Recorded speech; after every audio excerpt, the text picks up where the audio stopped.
కొన్ని పరిస్థితుల ప్రభావం వల్ల మేడం మీద తప్పుడు కేసులు పెట్టాం. మంచిదే. ఈ దెబ్బలేంటి? మేడం క్షమించకపోతే పశ్చాత్తాపంతో చచ్చిపోతారు. మంచిదే. ఈ దెబ్బలేంటి? నారాయణ, వాడు చచ్చిపోతారంటున్నాడు నారాయణ. ఇది మంచిది ఎలా అవుతుంది? అయినా ఎప్పుడు దెబ్బల గురించి మాట్లాడతావేంటి? ఆఫీసులో భూకంపం వచ్చి అన్ని మీద పడి దెబ్బలు తగిలి. అది వాడు వాడేసాడు. ఇప్పుడు నేనే వాడాలి? కింద నీళ్లున్నాయి, సునామీ అని చెప్పు. అలాగే.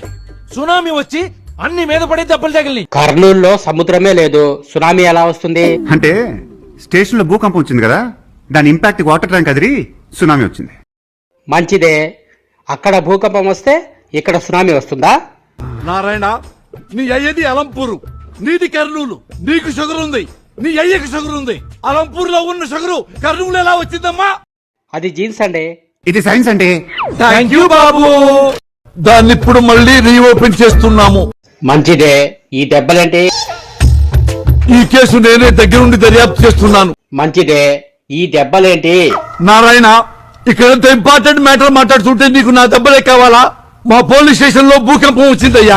ఫర్నిచర్ మొత్తం నా మీద పడి నాకు దెబ్బలు తగిలినాయి. మంచిదే. భూకంపం వస్తే ఊరంతా వస్తుంది గాని నీ ఒక్క స్టేషన్ కే వస్తుందా? నారాయణ, అది ఏమన్నా డెంగ్యూ ఉంటారా ఊరంతా రావడానికి? భూమాతరా? ఆవిడకి ఎక్కడ కోపం వస్తుందో అక్కడ కంపిస్తుంది. అబ్బే చిచి, ఇవి పడ్డ దెబ్బలా లేవు. ఎవడో కోపంతో బలంగా నిన్ను కొట్టిన దెబ్బలా ఉన్నాయి. ఈ ప్రెస్ వాళ్ళు ఉన్నారే. అయ్యా, ధర్మం చేయండి అయ్యా. సిగ్గుందా రోడ్డు మీద కూర్చుని ఆడుకోవడానికి? నువ్వు ఇచ్చే బోడి 5-10కి ఆఫీస్ పెట్టుకుని కూర్చోమంటావా?